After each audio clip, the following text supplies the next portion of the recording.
അല്ലി നോക്കി നിൽക്കെ അലീനയെ തല്ലി റീത്ത.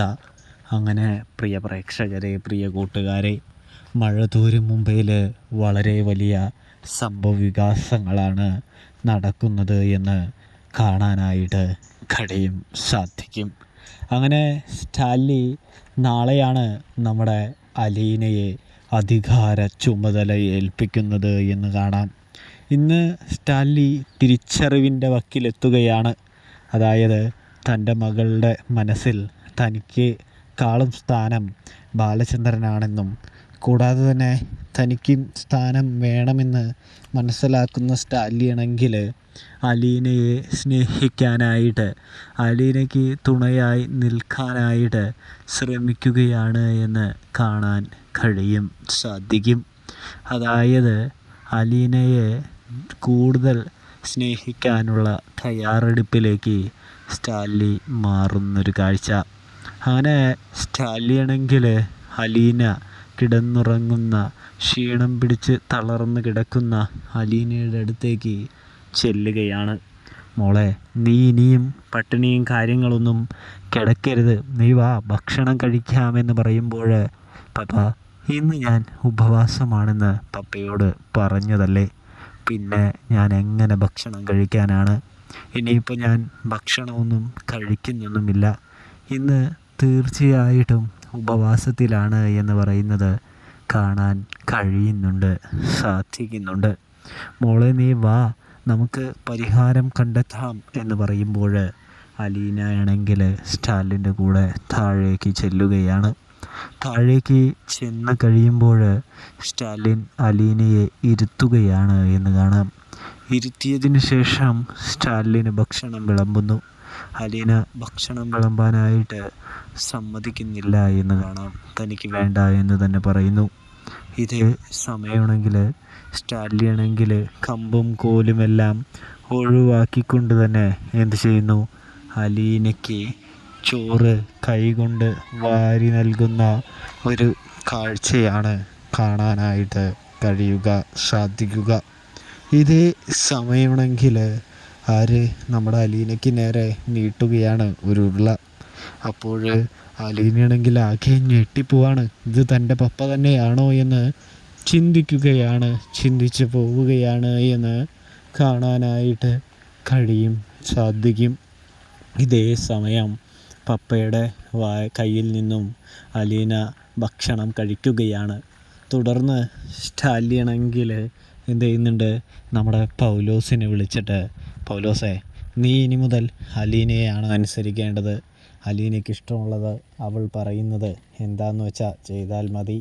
തനിക്ക് അതിൻ്റെ കുഴപ്പമോ കാര്യങ്ങളൊന്നുമില്ല. ഇനി നീ അലീനയെ അനുസരിച്ച് മതിയാവുകയുള്ളൂ എന്ന് പറയുന്നത് കാണാനായിട്ട് കഴിയുന്നുണ്ട്. ഇതേ സമയം ഇത് മതിയില്ലേ നിനക്ക് മോളെ എന്ന് സ്റ്റാൻലി ചോദിക്കുമ്പോൾ, ചില കാര്യങ്ങളൊക്കെ പപ്പ വിട്ടുവീഴ്ച ചെയ്യാനുണ്ട് എന്ന് പറയുകയാണ് നമ്മുടെ അലീന. നിനക്ക് എന്തൊക്കെ ചെയ്യണോ അതൊക്കെ ഈ പപ്പ ചെയ്തു തരാം, നീ ഭക്ഷണം കഴിക്കാനായിട്ട് പറയുന്നു. ഇതേ സമയം അലീന ഭക്ഷണം കഴിക്കാനായിട്ട് തുടങ്ങുന്നു. അപ്പോഴേക്കും അപ്പച്ചനെ പോയി വിളിച്ചു കൊണ്ടുവരാനായിട്ട് ആൻ്റപ്പനോട് പറയുകയാണ്. ഇതേ സമയം അപ്പച്ചനും വരികയാണ്, അവതക്കുട്ടിയും വരികയാണ്. അപ്പച്ചൻ്റെ പരാതി തീർന്നില്ലേ, ഇത് ചിന്നമ്മയ്ക്ക് വേണ്ടി ഞാൻ തോറ്റു കൊടുക്കുകയാണ്, അപ്പച്ചനും കൂടിയാണ് എന്ന് പറയുന്നു.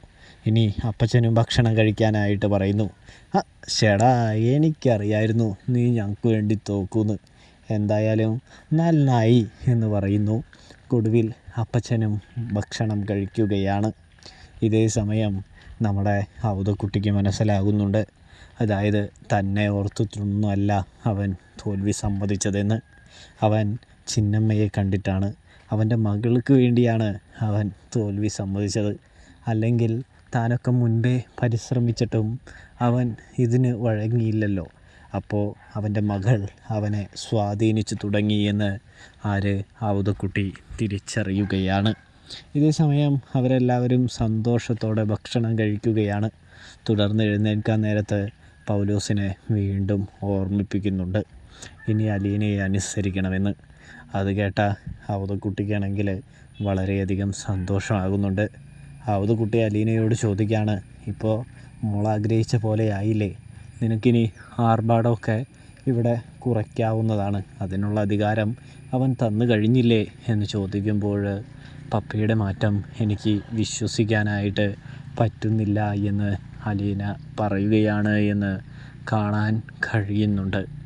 അതിനെല്ലാം പുറമേ തന്നെ അലീനയാണെങ്കിൽ പറയാണ്, പപ്പയ്ക്ക് എന്നോട് ഇത്രയും സ്നേഹമുണ്ടെന്ന് ഞാൻ വിചാരിച്ചില്ല എന്നും പറയുന്നത് കാണാൻ കഴിയുന്നുണ്ട്. പൗലോസാണെങ്കിൽ ആ രാത്രി തന്നെ പെട്ടെന്ന് തന്നെ വിളിച്ച് പറയുകയാണ് ആരെ, റീത്തയെ. എൻ്റെ റീത്ത ചേച്ചി, ഇവിടെ നടക്കുന്ന സംഭവവികാസങ്ങൾ കണ്ടാലേ നിങ്ങൾ ഞെട്ടിപ്പോകും. ആ പെൺകുട്ടിയുണ്ടല്ലോ, നിരാഹാരം കിടന്ന് കേണൽ സാബിനെ അടിയറവ് പറയിച്ചു എന്ന് പറയുന്നത് കാണാൻ സാധിക്കുന്നു. അതായത് എന്താണെന്ന് വെച്ചാലേ, കേണൽ സാബ് ആ പെണ്ണിന് ഈ വീട്ടിലെ അധികാരം കൊടുത്തു റീത്ത ചേച്ചി. ഇതുവരെയും ആരുടെ മുൻപിലും തല കുനിക്കാത്ത, ആരുടെ മുൻപിലും മുട്ടുമടക്കാത്ത കേണൽ സാബ് ആ അലീന എന്ന് പറയുന്ന പെൺകുട്ടിയുടെ മുൻപിൽ തോൽവി സമ്മതിച്ചു എന്ന് പറയുമ്പോൾ റീത്തയ്ക്ക് വലിയൊരു ഞെട്ടലാണ് ഉണ്ടാകുന്നത് എന്ന് കാണാൻ സാധിക്കുന്നുണ്ട്. ഇതേ സമയമാണെങ്കിൽ നമ്മുടെ റീത്തയാണെങ്കിൽ എന്ത് ചെയ്യുന്നുണ്ട്, പെട്ടെന്ന് തന്നെ സ്വത്തുക്കൾ കൈവിട്ട് പോകാതിരിക്കാനായിട്ട് സ്റ്റാലിന് വീണ്ടും ഒരു താക്കീതുമൊക്കെ ആയിട്ട് വേഗം വരികയാണ് നമ്മുടെ സ്റ്റാലിൻ്റെ അടുത്തേക്ക് എന്ന് കാണാം. എടാ സ്റ്റാലി, നീ ഇവിടെ എന്തുട്ടൊക്കെയാടാ ചെയ്തു വെക്കുന്നത്? നീ എന്തിനാ ആ പെണ്ണിന് അധികാരമൊക്കെ കൊടുക്കുന്നത് എന്ന് ചോദിക്കുന്നു. അതെ, എൻ്റെ മകൾക്ക് എൻ്റെ വീട്ടിലല്ലാതെ പിന്നെ നിങ്ങളുടെ വീട്ടിൽ അധികാരവും കാര്യങ്ങളൊക്കെ കൊടുക്കണോ? നിങ്ങൾ എന്തിട്ടാ പറയണേ? എനിക്ക് നിങ്ങളെ ഒന്നാമതേ ഇഷ്ടമല്ല. പിന്നെ എൻ്റെ മകൾക്ക് ഞാൻ എന്തധികാരം കൊടുത്താലും നിങ്ങൾക്ക് എന്താണ് എന്ന് ചോദിക്കുന്നു. ചിലപ്പോൾ എൻ്റെ സ്വത്ത് മുഴുവൻ എൻ്റെ മകൾക്ക് കൊടുത്തെന്ന് വരും. നിങ്ങളാരാണ് ഇതിനെപ്പറ്റി എന്നോട് ചോദിക്കാനെന്ന് ചോദിക്കുന്നത് കാണാൻ കഴിയുന്നുണ്ട്. ഇതേ സമയം അലീന അവിടെ നിൽക്കുന്നുണ്ട്. എടീ, നീ ഇവിടെ അധിക കാലം വാഴാമെന്ന് വിചാരിക്കേണ്ട. ഈ റീത്താമ്മ 90 ദിവസം പറഞ്ഞിട്ടുണ്ടെങ്കിൽ അതിനുള്ളിൽ നിന്നെ പറപ്പിക്കുമെന്ന് പറയുമ്പോൾ അലീന പറയുന്നുണ്ട്, ഇനി അത് നടന്നത് തന്നെ. തൻ്റെ പപ്പ തന്നെ അംഗീകരിച്ച് കഴിഞ്ഞു. അതിൻ്റെ മാറ്റങ്ങളാണ് ഈ കാണുന്നത് മൊത്തം എന്ന് പറയുമ്പോൾ, നിങ്ങൾ ഇവിടെ നിന്ന് പോകാൻ നോക്ക്. പപ്പയുടെ ഭാര്യയെയും മക്കളെയും പറ്റിക്കുകയല്ലേ നിങ്ങൾ എന്ന് ചോദിക്കുന്നത് കാണാൻ സാധിക്കുന്നുണ്ട്. എന്തായാലും നിങ്ങളുടെ ചതി അധിക നാൾ വെക്കില്ല എന്ന് പറയുമ്പോൾ ദേഷ്യം വന്ന റീത്ത അലീനയെ സ്റ്റാലിൻ്റെ മുമ്പിൽ വെച്ച് തല്ലുമ്പോൾ സ്റ്റാലിൻ താക്കീതുമായി റീത്തയ്ക്ക് മുമ്പിൽ എത്തുന്നു. കൂട്ടുകാരെ,